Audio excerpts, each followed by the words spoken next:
Salam sejahtera Malaysia, terima kasih kerana menonton video-video dalam channel ini. Sebelum kita mula, jangan lupa untuk tekan tombol subscribe, share, like dan komen. Let's go! Salam sejahtera, salam perpaduan, selamat malam kepada semua pendengar berita panas malam ini di Petik dari Malaysia Kini bertajuk Bukan mahu guling kerajaan Sabah, tapi perbetulkan hala tuju. Bung. Berita penuh.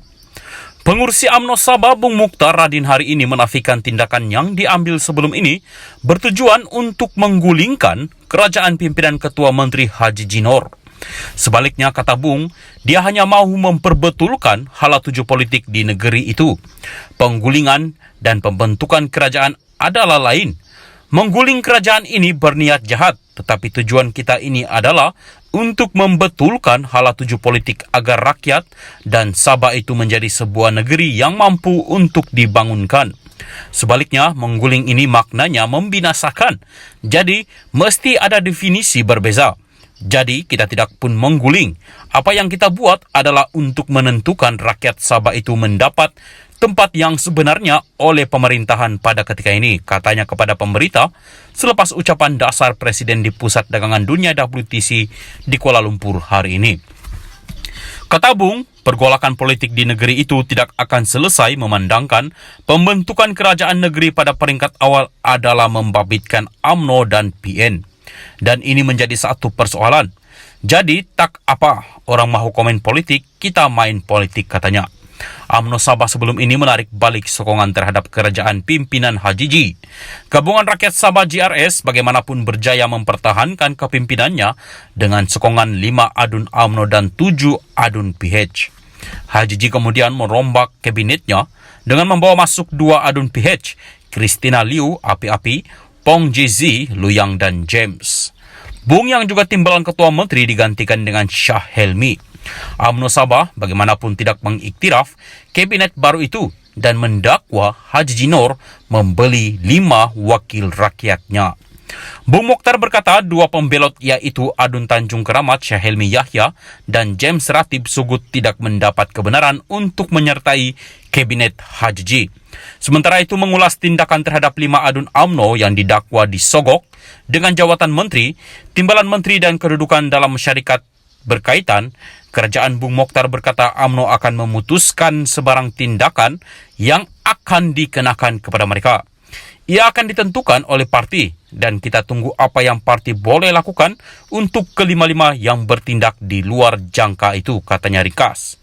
Laporan oleh Syakira Buang, Zafizi Zaini, Nging Zheng Zi dan Haris Muhammad. Sekian berita, salam perpaduan. Salam sejahtera dan selamat petang kepada semua pendengar berita panas. Hari ini di Petik dari Malaysia Kini bertajuk Tanda tangan SD sokong Muhyiddin bukan khianat BN Jalaluddin. Berita penuh. Menandatangani akuan bersumpah SD untuk menyokong pengurusi PN Muhyiddin Yassin sebagai Perdana Menteri selepas PRU15 bukan bermaksud mengkhianati parti, jelas ahli Majlis Kerja Tertinggi MKT UMNO Jalaluddin alias. Sebaliknya, kata Jalaluddin, pengkhianatan kepada parti apabila bersama dengan pembangkang untuk mengalahkan calon BN. Ahli Parlimen Jelebu itu antara 10 wakil rakyat UMNO memberi akuan bersumpah SD kepada Muhyiddin selepas PRU15. Tentang 10 ahli parlimen termasuk saya ketika itu, kita buat satu keputusan berdasarkan kepada naratif parti. Tetapi, bila parti sudah buat keputusan akhir untuk menerima kerajaan perpaduan, maka yang 10 itu menarik diri buat pembatalan SD dan mengikut keputusan parti. Saya tidak fikir itu satu perkara yang membelakangkan parti atau boleh dikatakan khianat kepada parti. Khianat kepada parti ialah apabila kita bersama dengan parti pembangkang untuk mengalahkan calon BN ketika kita menghadapi pilihan raya umum PRU untuk khianat. Itu khianat kepada parti. Yang saya maklum termasuk saya, ketika kita menghadapi PRU, kita berusaha sebaik mungkin untuk menangkan parti.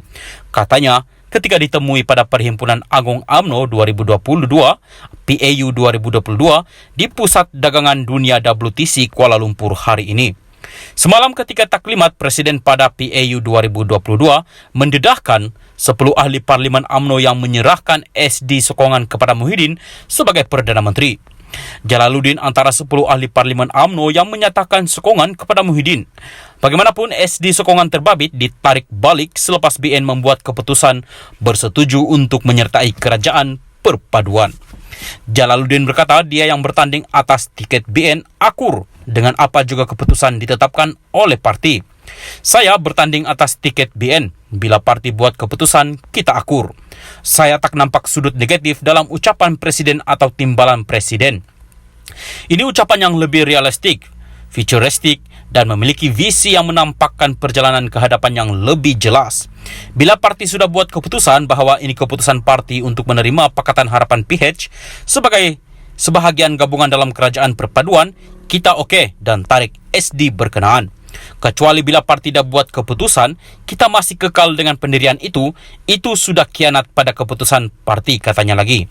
Ditanya mengenai tindakan yang boleh diambil terhadap pengkhianat parti, Jalaluddin berkata ia perlu melihat sama sesuatu tindakan itu melanggar perlembagaan parti atau sebaliknya.